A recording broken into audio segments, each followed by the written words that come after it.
Fine student, तो देखो आज क्लास में हम लोग 3 एडिटोरियल्स को कवर करेंगे 445 टू 457।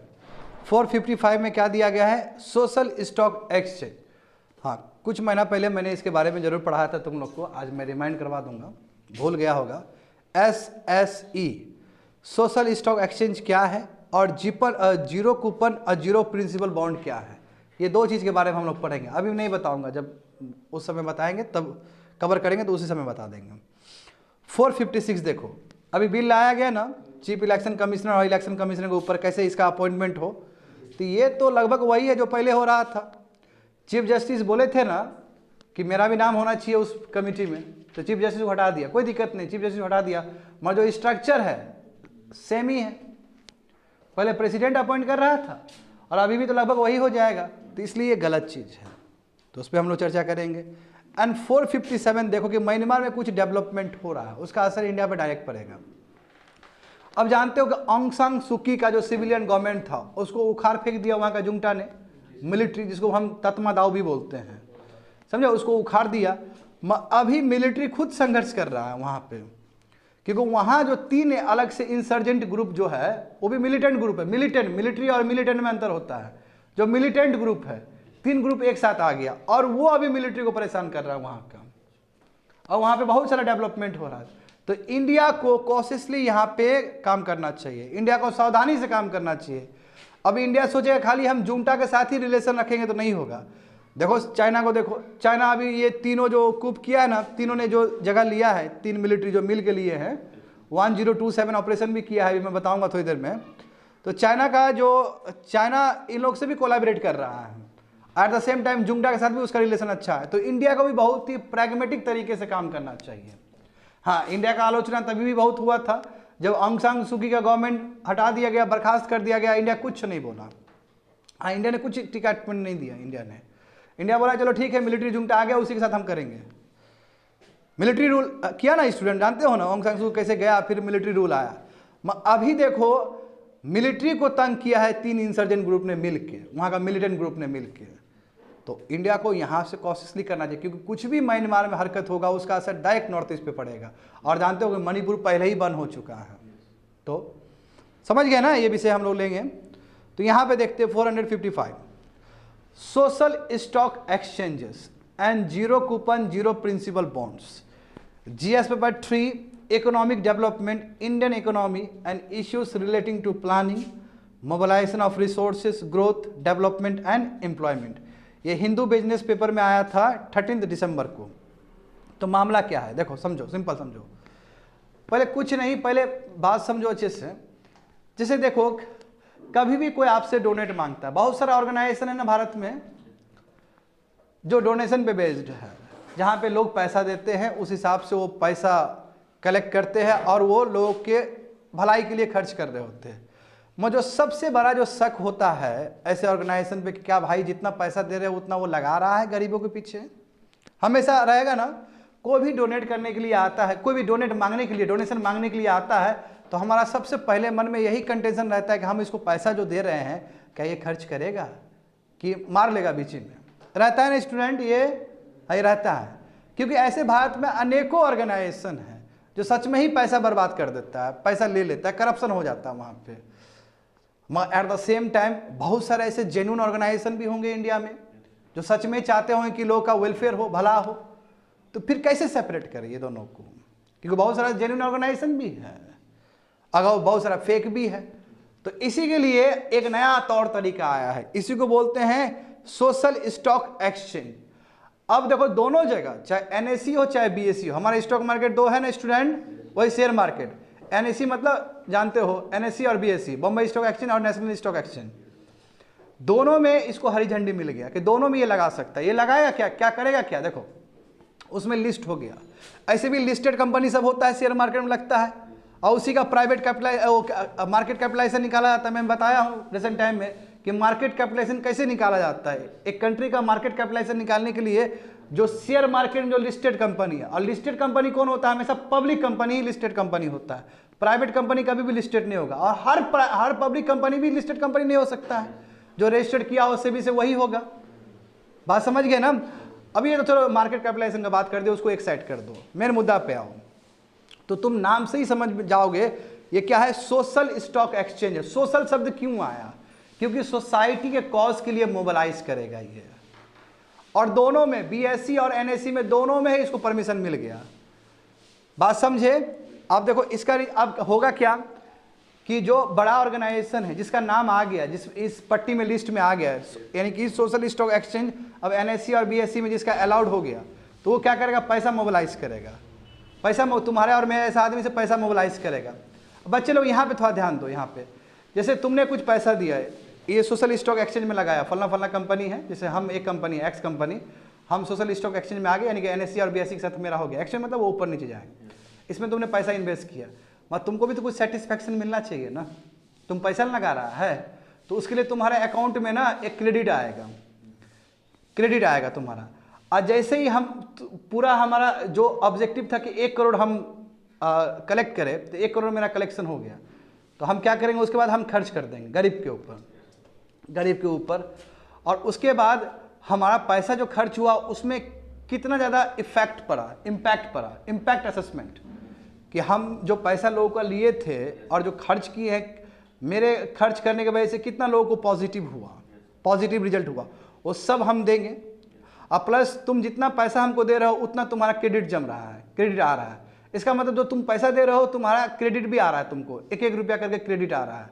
और जैसे ही हम पैसा खर्च कर दिए, पूरा हो गया, वो क्रेडिट तुम्हारा जीरो हो जाएगा। इसलिए जीरो कूपन दिया गया ना वो शब्द, वो देखो वर्ड क्या लिखा गया है, जीरो कूपन जीरो प्रिंसिपल। इसलिए क्या है, तुम्हारा अंतिम में जब पूरा इन्वेस्ट कर दिए, अकाउंटेबिलिटी पूरा हो गया, तुम्हारा जितना भी हम क्रेडिट दिए थे सब जीरो हो जाएगा। तो तुमको क्या मिला, तुमको अकाउंटेबिलिटी मिला। इससे तुमको एक कॉन्फिडेंस आया कि जहां जहां हम पैसा दे रहे हैं वो आदमी बहुत सही से खर्च कर रहा है, और वो अकाउंटेबिलिटी ट्रांसपेरेंसी के साथ वो पैसा खर्च करेगा। बहुत अच्छा व्यवस्था है ना ये, बात समझ में आ गया ना। चलो अब इसी को मैं एक एक लाइन समझाता हूं इसमें अच्छे से। देखो यहाँ पे अभी जो तुम्हारा SGBSE उन्नति फाउंडेशन, ठीक है, उन्नति फाउंडेशन सिंपल याद करो, ये भारत का फर्स्ट एंटिटी हुआ जो NSE में इसको लिस्ट किया गया। किस लिए, ताकि वो पैसा उठा सके, बात समझे, वही सोशल स्टॉक एक्सचेंज कर सके वो। और ये जो तुम्हारा उन्नति फाउंडेशन है, ये नॉट फॉर प्रॉफिट है, ये जो पैसा कमाने के लिए नहीं ले रहा है, ये अच्छा काम करने के लिए लेगा, ये समझे। ये 2011 में बना था, और ये क्या करता है, जो भी पैसा उठाता है, अभी तक देखो इसने लगभग 45,000 यूथ को ट्रेनिंग दिया है अपने पैसा से। इतना क्रेडिबिलिटी है इस एंटिटी का, ट्रेनिंग, स्किल डेवलपमेंट, एजुकेशन, ये सब दे रहा है वो। अभी तक कितना दिया है, 45,000 यूथ को इसने ठीक किया। क्रेडिबिलिटी अच्छा है इसका, इसलिए इसको उसमें लिस्ट में डाल दिया गया, समझे। यहाँ देखो अभी कितना रेस किया इसने, ये जो उन्नति फाउंडेशन ने अभी तक लगभग 1.8 करोड़ ये फंड जुटाया है। कहाँ कहाँ से, जेरोडा, नाबार्ड, ये सब ऑर्गेनाइजेशन है जो दिया है इसको पैसा, और भी बहुत सारा जगह से। तो लगभग 1.8 करोड़ इसने क्या किया, अर्जित किया है मनी। अब यहाँ पे वही मैं बोला हूँ, जैसे ही आप लिस्ट हो जाते हो सोशल स्टॉक एक्सचेंज में, आपका आ जाता है, वही BSE NSE दोनों में ही अलाउड है। इसको तो NSE में किया है, इसको सॉरी किस में किया, NSE में किया गया है। अब NSE क्या है, तुम्हारा स्टॉक एक्सचेंज है। मैं ये किस चीज़ कॉस्ट के लिए है, सोशल स्टॉक के लिए है, इसलिए social stock exchange, NSE social stock exchange, समझ गया ना। NSE में किया है, यदि ये BSE में होता तो क्या बोलते हैं, BSE हाँ सोशल स्टॉक एक्सचेंज। तो सोशल जो शब्द डाला गया इसलिए डाला गया कि ये नॉट फॉर प्रॉफिट है, बात समझे ना। हाँ ये बात समझ लो, क्योंकि ये सोशल कॉज के लिए पैसा उठा रहा है, ये यहाँ पे समझो। अब जैसे जीरो कूपन जीरो प्रिंसिपल का बात हुआ, इसमें देखो, इसमें क्या कि face value ₹1 will be gate credit in demat accounts of donor. यानी तुम पैसा दिए हमको तुम्हारे डीमैट अकाउंट में, क्योंकि तुमको पहले शेयर मार्केट में खर्च करने के लिए डीमैट अकाउंट बनाना पड़ेगा, है ना, जानते हो ना, डिजिटल डीमैट अकाउंट बनाना पड़ता है। तुम्हारा डीमैट अकाउंट में 1 रुपया तुम्हारे पास गया, दिस विल बी नॉट, ये सेकेंडरी मार्केट में ट्रेड नहीं हो सकता स्टूडेंट। जैसे आमतौर पे क्या होता है, क्रेडिट आने से हम सेकेंडरी मार्केट सब में खर्च कर सकते हैं, ये तुम्हारे सेटिस्फैक्शन के लिए है। जैसे ही पैसा ये जो अर्जित किया वो खर्च कर देगा, कंप्लीट हो गया, तो तुम्हारा वो सब डीमैट अकाउंट में जो भी क्रेडिट आया सब जीरो हो जाएगा। विल गेट ओनली सेटिस्फैक्शन, अब केवल प्लेजर और सेटिस्फैक्शन मिलेगा, ठीक है। ये आ रहा है, इसका मतलब वहाँ पे ठीक से काम कर रहा है, ये संकेत हुआ, समझे। वही बोला कि this will not be traded, ये ना ही तुम्हारा सेकेंडरी और प्राइमरी तुम्हारा जो भी स्टॉक मार्केट में नहीं होगा, and but will sit in their account, but आपके डीमैट अकाउंट में रहेगा ये, हाँ, the value of instrument for donor will become zero, बोला है ना, जीरो हो जाएगा at the end of the year. जैसे प्रोजेक्ट कंप्लीट हुआ इसका, तो अब जो भी आपका एक एक रुपया करके जो भी आया आपके अकाउंट में मनी, जो भी आया वो आपका जब प्रोजेक्ट कंप्लीट हो जाएगा इन लोग का, वो जीरो हो जाएगा। आगे देखो तो क्या होता है सोशल स्टॉक एक्सचेंज, बढ़िया समझना। सोशल स्टॉक एक्सचेंज एक तरह से प्लेटफॉर्म के रूप में काम करता है। जो सोशल इंटरप्राइज जो लोगों के लिए काम करना चाहता है, सोसाइटी के लिए काम करना चाहता है अलग अलग क्षेत्र में, उसको पब्लिक से जोड़ता है। अब पब्लिक के पास तो पैसा ही पैसा है ना, तो पब्लिक को यदि मन है कि हम एजुकेशन के लिए खर्च कर दें, मेरे पास ढेर सारा पैसा है, तो वो सोशल स्टॉक एक्सचेंज में पैसा लगा सकता है। और social stock exchange BSE NSE दोनों में ही अलाउड है, समझे ना। और उसमें जो उस कंपनी को दिया गया, बहुत सारा कंपनी होगा, अभी तो उन्नति फाउंडेशन को डाला गया है, आने वाले समय में तुम देखोगे बहुत सारा कंपनी तुम्हारा सोशल स्टॉक एक्सचेंज में आएगा। तो देखो यहाँ पे social stock exchange are the segment of existing stock exchange, बोला है ना कि BSE और NSE दोनों में ही है, ये बोला जा रहा है यहाँ पे। अब देखो इसका जो तार जो जुड़ा हुआ है स्टूडेंट, 2019 में जो फाइनेंस मिनिस्टर ने जो बोला था, समझे, उन्होंने कहा था कि इस तरह का स्टेप्स होना चाहिए, समझे ना। उन्होंने उसी समय प्रपोज किया था कि स्टेप्स होना चाहिए जिससे स्टॉक एक्सचेंज क्रिएट हो, जो कि मार्केट रेगुलेटर के अंदर ही रहे, यानी कि सेबी के गाइडलाइंस के अंदर ही हो। क्योंकि लोगों को शंका होता है कि हम किसको, जो डोनर को जो पैसा दे रहे हैं, मतलब हम जो डोनर जो है जो पैसा दे रहा है किसी भी ऑर्गेनाइजेशन को, उसको हमेशा रहता है मन में कि भाई हम जो पैसा दे रहे हैं वो सही जगह पे खर्च हो रहा है कि नहीं खर्च हो रहा है। और हमारे देश में इस तरह का ऑर्गेनाइजेशन, जेन्युइन ऑर्गेनाइजेशन सब भी है। तो इसलिए कहा गया कि जो मार्केट रेगुलेटर के एम्बिट के अंदर हो, यानी कि सेबी के गाइडलाइंस के अंदर सभी चीज़ आए। तो इसके हाँ, इस तरह का सोशल स्टॉक एक्सचेंज भी होना चाहिए, बात समझे ना, स्टॉक मार्केट में होना चाहिए। ये फाइनेंस मिनिस्टर ने 2019 में ही बोला था। देखो तो उन्होंने क्या बोला था उस समय, to take care of our capital market closer to the masses, यानी कि मासेस से नज़दीक पहुंच सके कैपिटल मार्केट सब, वही शेयर मार्केट सब, और जो वेलफेयर ऑब्जेक्टिव है वो पूरा हो सके, इंक्लूसिव सबका साथ सबका विकास हो सके, फाइनेंशियल इंक्लूजन हो सके। इसलिए सोशल स्टॉक एक्सचेंज वाला कॉन्सेप्ट होना चाहिए और वहाँ पे 100% अकाउंटेबिलिटी हो। तो देखो 2019 में जो बोला गया था वो चीज़ अभी हो रहा है। ये तुम्हारा उन्नति फाउंडेशन फर्स्ट एंटिटी है उसमें। होप सो समझ में आ रहा होगा। अब यहाँ पे देखो ये zero coupon zero principal bond क्या है, मैंने बता दिया, देखो यहाँ पे लिखा गया है, इसलिए मैं समझा रहा हूँ फिर से। देखो यहाँ पे जो सोशल इंटरप्राइजेस है, जो भी जैसे उन्नति हो गया, जो रजिस्टर्ड है तुम्हारा सोशल स्टॉक एक्सचेंज से, वो क्या करेगा, फंड रेस करेगा। कैसे? Zero coupon zero principal bond से। अब इसका मतलब क्या कि जीरो कूपन जीरो प्रिंसिपल जो बॉन्ड है वो आपको कोई इंटरेस्ट नहीं देगा और ना ही इन्वेस्टर को पैसा लौटाएगा, बस उसको क्या सेटिस्फैक्शन देगा, ओनली सेटिस्फैक्शन। बॉन्ड जब मैच्योर हो जाएगा 1 साल में, या तुम्हारा जो प्रोजेक्ट जब खत्म हो जाएगा 12 मंथ्स में, वो जीरो हो जाएगा उसका अकाउंट। डीमैट अकाउंट में जो 1-1 रुपया जा रहा था वो सब जीरो हो जाएगा, बात समझे ना। इसलिए जीरो कूपन और जीरो प्रिंसिपल जो बॉन्ड है वो NPO ही इशू कर सकता है, नॉट फॉर प्रॉफिट ऑर्गेनाइजेशन ही कर सकता है स्टूडेंट, समझे। दे आर नॉट, देखो सेकेंडरी मार्केट में उसको ट्रेड बिल्कुल नहीं कर सकते हो। आमतौर पे क्या होता है, कोई भी चीज़ प्राइमरी मार्केट में की है आपके पास आ गया तो आप सेकेंडरी मार्केट में बेच सकते हो, but you can't do this thing secondary, क्योंकि वो खाली सेटिस्फैक्शन दे रहा है आपको। हाँ, मगर ये लीगल हेयर्स को शिफ्ट हो सकता है। जैसे मान लो कि हमारे पिताजी ने दिया था तो हम बोले कि नो अब हम भी देंगे, तो वो ट्रांसफर हम में हो सकता है, लीगल हेयर्स में हो सकता है। मगर सेकेंडरी मार्केट में कोई ट्रेडेड नहीं है। लीगल हेयर्स में भी क्या हो रहा है, तो कोई पैसा थोड़ी ट्रांसफर हो रहा है, नाम बस चेंज हो रहा है। इंटेंट समझो इसका। तो ये बोला कि they can be transfer to the legal heirs since they are issued in a demat account. अब यहाँ पे समझो क्या मिनिमम साइज होना, क्या मिनिमम साइज है अभी तक और कितना प्रपोज किया गया था। देखो मिनिमम जो साइज है जीरो कूपन जीरो प्रिंसिपल का, ये 1 करोड़ रुपया है और कम से कम आदमी को 2 लाख रुपया 2 लाख रुपया देना पड़ेगा। तो मगर अब सब आदमी 2 लाख तो दे नहीं सकता है, इसलिए प्रपोज किया गया कि कम से कम आप एक काम करिए, एक तो जीरो कूपन जीरो बॉन्ड का इंस्ट्रूमेंट आप 1 करोड़ से 50 लाख कर दीजिए। तो ठीक है, अप्रूव्ड हो गया, सेबी बोर्ड ने अप्रूव कर दिया इस चीज़ को। और जो मिनिमम जो पैसा आदमी कंट्रीब्यूट कर सकता है वो 10,000 कर दिया गया। ये बहुत बड़ा डेवलपमेंट है, ताकि समझे 10,000 भी आदमी डोनेट कर सके। पहले कम से कम मिनिमम डोनेशन कितना देना पड़ता था, 2 लाख, अब 10,000 आदमी भी डोनेट कर सकता है। और इस तरह बहुत सारे लोग 10,000 डोनेट करते, समझते हो, तो कितना ज़्यादा आ जाएगा उसको। अब देखो इसमें जो बोला गया 50 लाख, यानी कि कोई एक ऐसा प्रोजेक्ट हो सकता है जो 50 लाख का हो मिनिमम, यानी कि 50 लाख कंपनी जब मोबिलाइज करेगी तो उससे वो काम करेगी, तो बोल देगी कि हमारा कूपन जो है ये 50 लाख के लिए है। जैसे ही आदमी देना शुरू कर देगा, 50 लाख हुआ तो बंद हो जाएगा वो, बस ऐसा नहीं कि 50 लाख से ज़्यादा नहीं ले सकता है वो, उसका फिक्स्ड है वो। फिर अकाउंटेबिलिटी का फिर तो सत्यानाश हो जाएगा यदि 50 लाख से ज़्यादा लेता है तो, उसका लिमिट फिक्स है स्टूडेंट। बात समझ में आ रहा है ना? यहाँ पे देखो what about the for profit organisation. अब जो देखो बहुत सारे ऐसे भी ऑर्गेनाइजेशन हैं जो स्टॉक मार्केट में है जो प्रॉफिट के लिए लेते हैं, यानी कि तुम्हारे और मेरे जैसे आदमी से पैसा लिए और अपना बिजनेस ओपन किए, समझ गए? ऐसा भी हो सकता है। तो जीरो देखो coupon zero account instrument issued by, जो इशू करता है, हाँ कई बार ऐसा भी होता है ना कि हम बोल दिए हमारा इनोवेटिव आइडिया है, आपको पैसा रिटर्न नहीं होगा, आप हमको दान दीजिए केवल, ऐसा भी हो सकता है। पर उसके लिए प्लेटफॉर्म क्या है तुम्हारा, ये for profit organisation can be listed on main board और एसएमई प्लेटफॉर्म। एसएमई जानते हो ना, स्मॉल और मीडियम वाला जो इंटरप्राइज है, उस प्लेटफॉर्म पे आपको रजिस्टर करना पड़ता है, उस प्लेटफॉर्म पे जाएगा वो। और वो वाला जो चीज़ जो आपको आएगा वो सेकेंडरी मार्केट में भी आप ट्रेड कर सकते हो। ये बेसिक डिफरेंस है। यानी कि डीमैट अकाउंट में जो भी क्रेडिट वगैरह आएगा उसको आप क्या कर सकते हो, सेकेंडरी मार्केट में आप बेच सकते हो। मैं यहाँ पे पॉसिबल नहीं है, नॉन फॉर प्रॉफिट पे पॉसिबल नहीं है, फॉर प्रॉफिट पे पॉसिबल है ये चीज़। ये एक डिफरेंस है।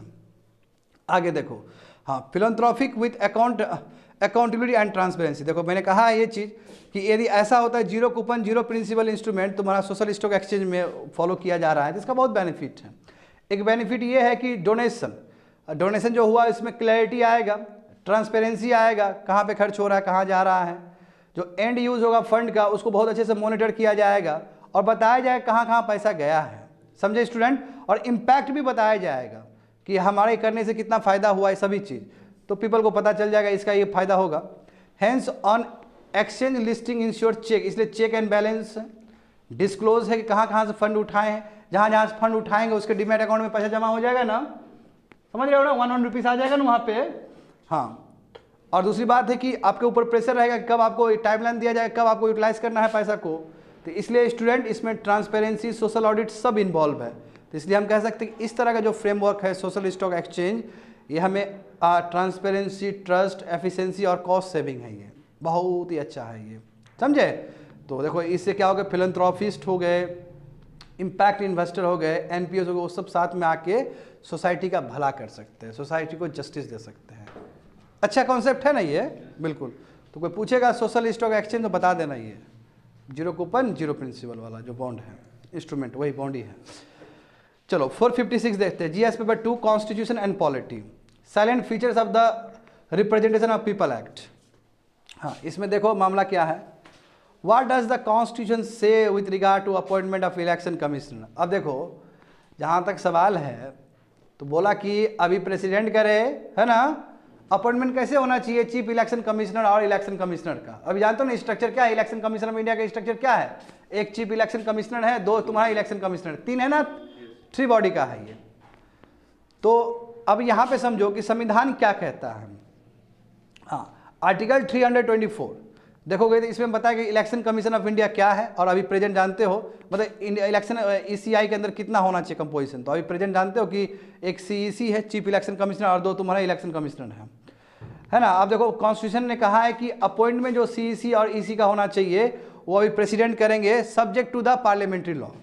तो यानी कि जब संविधान बना होगा तो उस समय ये इच्छा जताया गया है कि अभी तत्काल प्रेसिडेंट करो, बीच में तुम लोग पार्लियामेंट पक्का लॉ पास कर दे, है ना, और उसके बाद एक अच्छा कमेटी बने, एक तौर तरीका बने जिसके वजह से तुम्हारा इन लोगों का सिलेक्शन हो, इन लोगों का अपॉइंटमेंट हो। ये तो बताया गया है वो चीज़, मगर 72, 73, 75 साल हो गया आज़ादी का या संविधान लागू होने का, उसके बावजूद भी अभी तक लॉ नहीं बना। इससे पहले लॉ बना था उसको लेके टर्म्स एंड कंडीशंस को लेके बना था, समझे, टर्म्स एंड कंडीशन को लेके बना था। सबसे बड़ी बात है लोकपाल के लिए भी हुआ है ना, सीबीआई के लिए है, ईडी में जैसे अपॉइंटमेंट होता उसके लिए है, तो इसके लिए क्यों नहीं, ये तो और ज़्यादा इंपॉर्टेंट संस्था है। सवाल ये उठता है स्टूडेंट, बात समझे। तो वही लिखा गया देखो यहाँ पे कि वही बोला कि अभी जो एग्जिस्टिंग पार्लियामेंट्री लॉ जो है वो केवल सर्विस ऑफ कंडीशन से रिलेटेड है। अपॉइंटमेंट किस तरह होना चाहिए वो पार्लियामेंट ने लॉ ही ने पास किया। अभी तक प्रेसिडेंट ही अपॉइंट कर रहे हैं, सेंट्रल गवर्नमेंट ही, समझे, इसलिए अपॉइंटमेंट प्रोसेस होना चाहिए था। अब इस चीज़ को समझते हुए 2015 में अनूप बारनवाल, ये एक कोई एक्टिविस्ट थे, इन्होंने पीआईएल फाइल किया। अब बोला कि सर बोलिए कॉलेजियम सिस्टम अपॉइंट करने के लिए एग्जीक्यूटिव को, नहीं तो इस तरह प्रेसिडेंट ही अपॉइंट करते रहेगा तो हो जाएगा, सत्यानाश हो जाएगा इलेक्शन प्रोसेस का। अब बताओ 2015 में PIL फाइल किया गया, अब ये खुला केस तुम्हारा 2023 के मार्च सब में, देख रहे हो ना कितना डिले है, कितना लेट है। तो सुप्रीम कोर्ट ने फाइनली 2013 में मार्च में ये बोल दिया कि देखो तुम लोग इतना साल हो गया अभी तक तुम लोग नहीं बनाया, 73 ईयर्स हो गया है अभी तक नहीं बनाया, इसलिए इसको बोलते हैं बाबू आर्टिकल 142 का यूज़ करना। आर्टिकल 142 को यूज़ करके वो पार्लियामेंट के डोमेन में चला गया सुप्रीम कोर्ट। और सुप्रीम कोर्ट ने क्या बोला कि एक कमेटी है जिसमें प्राइम मिनिस्टर होंगे, चीफ जस्टिस ऑफ इंडिया भी रहेंगे और लीडर ऑफ अपोजिशन भी रहेगा। यदि लीडर ऑफ अपोजिशन नहीं है तो कोई दिक्कत नहीं है, लार्जेस्ट अपोजिशन पार्टी रहेगा। इस तरह कमेटी बना चाहिए, वो अपॉइंट करेगा। बात समझे ना? हाँ, और ये व्यवस्था रहेगा, ये तब तक व्यवस्था रहेगा जब तक पार्लियामेंट कोई लॉ ना लेके आ जाए। अब पार्लियामेंट में हरकम मच गया तो अब तो पार्लियामेंट को लॉ लाना ही है, नहीं तो चीफ जस्टिस आ जाएंगे उसके अंदर। हाँ, चीफ जस्टिस को तुम हटा दो, कोई दिक्कत नहीं है, कोई बहुत बड़ी बात नहीं है। मैं जो तुम पार्लियामेंट से आप जो स्ट्रक्चर लेके आओगे इसके लिए सिलेक्शन कमेटी के लिए, तो वो भी तो ढंग का होना चाहिए आपका। मोटा मोटी वही चीज़ लेकर आ गया, देखो ना अभी बताते हैं तुम लोग को। तो इसलिए सुप्रीम कोर्ट ने बोला कि भाई बाकी इंस्टीट्यूशन भी तो है।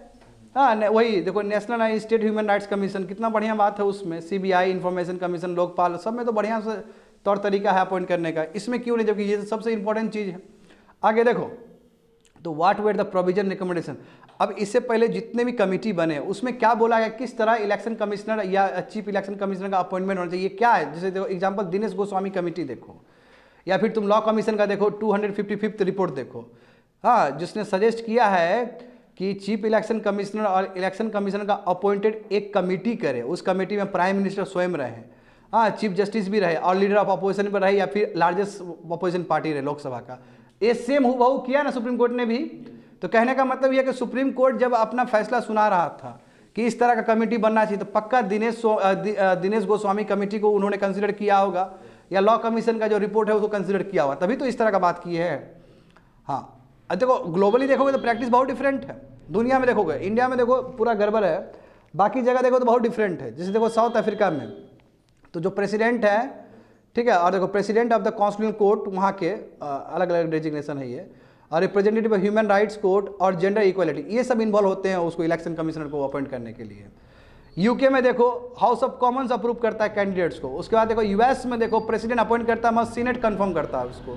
तो यानी कि बाकी जो कंट्री में प्रैक्टिस बहुत तगड़ा है, कहने का मतलब यही नहीं हुआ जी, बाकी कंट्री में बहुत तगड़ा इलेक्शन कमिश्नर को अपॉइंट करने का तरीका है। मैं इंडिया में इस तरह एग्जीक्यूटिव को तुम खुलेआम दे दोगे तो दिक्कत हो जाएगा, ऐसा पावर नहीं मिलना चाहिए।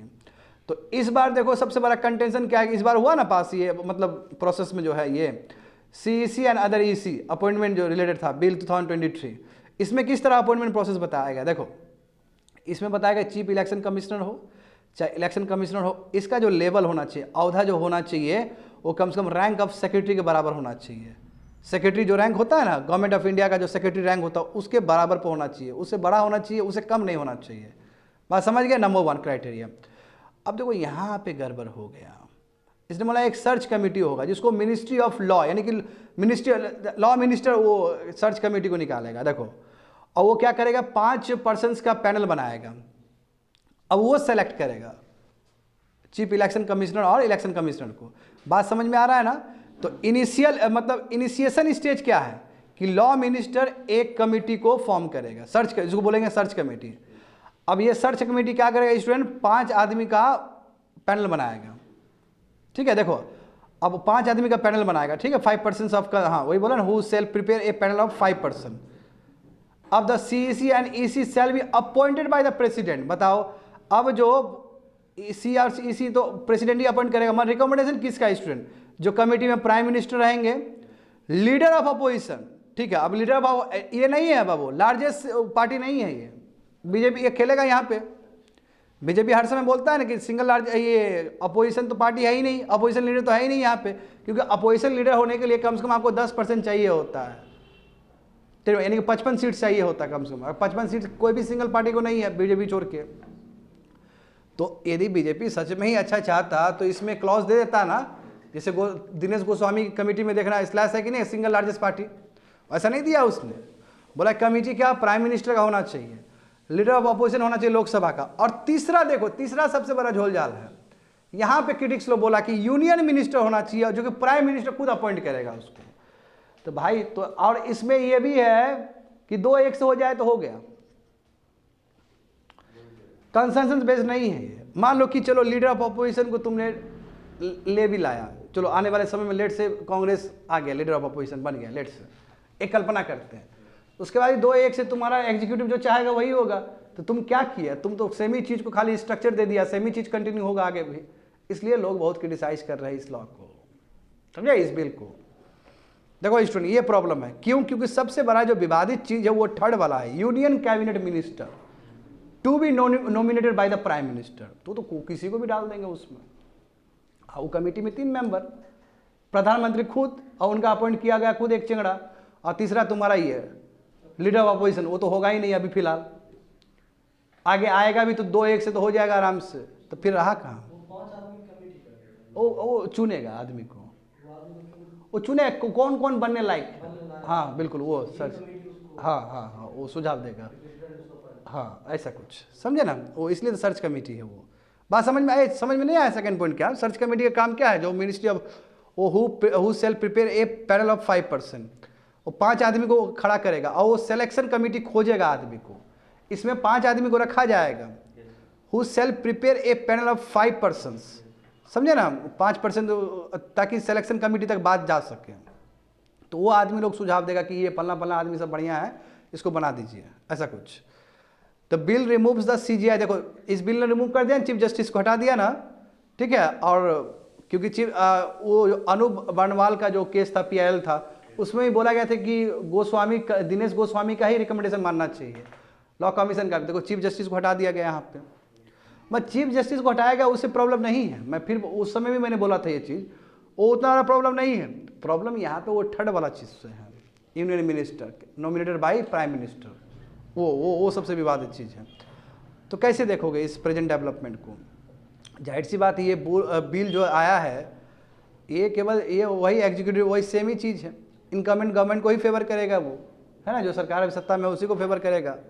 तो अब सुप्रीम कोर्ट ने बताया, रिकमेंडेशन दिया है कि जैसे CGI करते हो, वाला करते हो, उसी तरह इसको भी करो, ठीक है। तो ये आप देखो, दूसरी बात है कि चलो कई लोग बोल रहे हैं कि कम से कम सिलेक्शन कमेटी में चीफ जस्टिस को रख देते तो ज़्यादा बेटर रहता।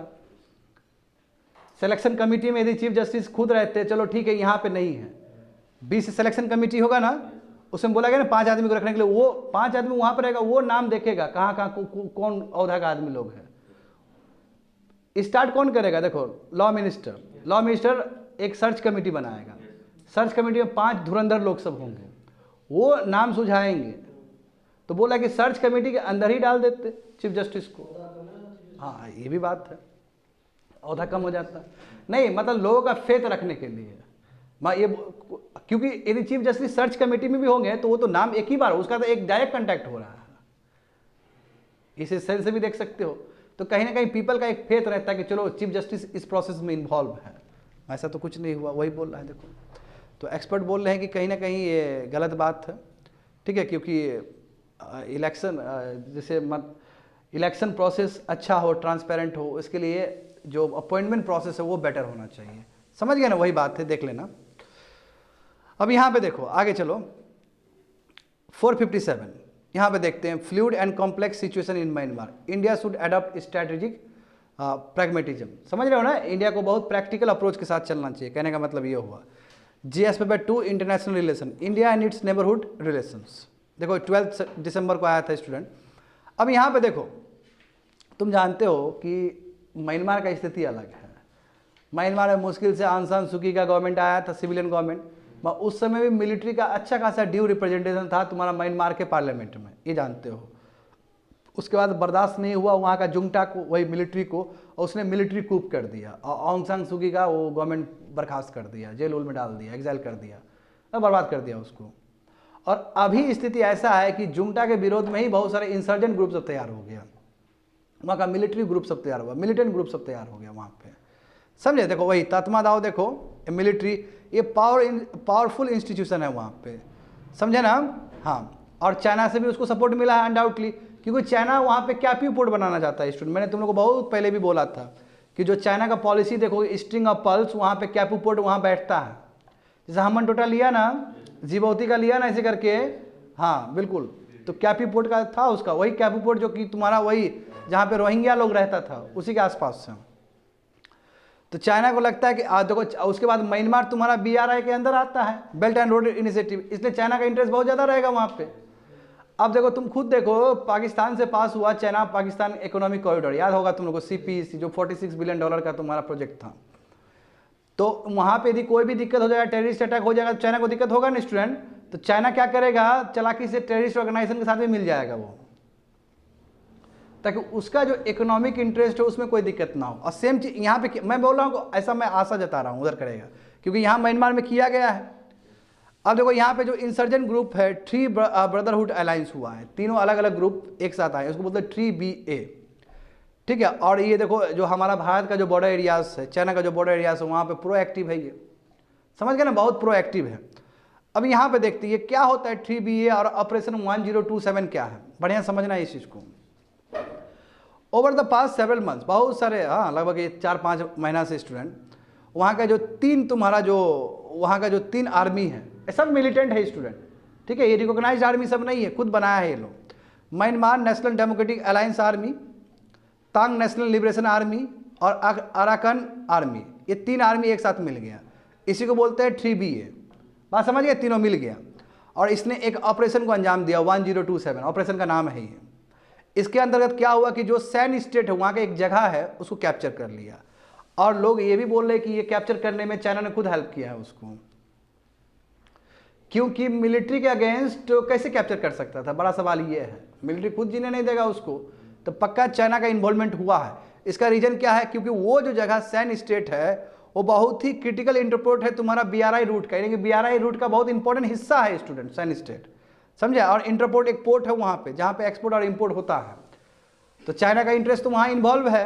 तो कई लोग बोल रहे हैं कि ये जो कूप हुआ है सैन स्टेट को जो कैप्चर किया है 3BA ने, इसमें चाइना का भी अपना इन्वॉल्वमेंट है, क्योंकि चाइना को पता है कि ये तीनों पावर राइज हो रहा है, मिलिट्री से तो मिला हुआ ही है, ये तीनों से ही मिल गया ताकि उसका इंटरेस्ट रहे। देखो ऐसा भी तो केस हो सकता है कि मिलिट्री से मिला हुआ है, 3 से नहीं मिला, तो सैन स्टेट में जितना भी उसका कारोबार है, इकोनॉमी एक्टिविटी पूरा बर्बाद कर देगा वो। तो इधर भी मिला है, इधर भी मिला है। देखो यहाँ पे 100 किलोमीटर, देखो खमपत का रीजन देखोगे जो मणिपुर के बॉर्डर साथ मिलता है, ठीक है, वो उस ऑपरेशन में कैप्चर कर लिया। तो देखो हमारा भारत को भी डर है कि नहीं है, इससे बॉर्डर एरिया तक आ गया 3BA। तो वीक्स लेटर देखो दूसरा इंसर्जेंट ग्रुप चीन नेशनल आर्मी, देखो उसने बॉर्डर टाउन पे भी कैप्चर कर लिया, जो कि हमारा इंडिया से आसपास ही है तुम्हारा। तो because of the actions of Chin National Army, Chin State civilians and junta soldier taking refuge in India, मतलब जुंगटा लोग भाग के इंडिया में आ गया शरण लेने के लिए, वहाँ का सिविलियन लोग भाग के आ गए। इतना खतरनाक कुखार लोग सब है, ये सब पूरा कैप्चर कर लिया, वहाँ का जुंगटा को भगा दिया वहाँ से।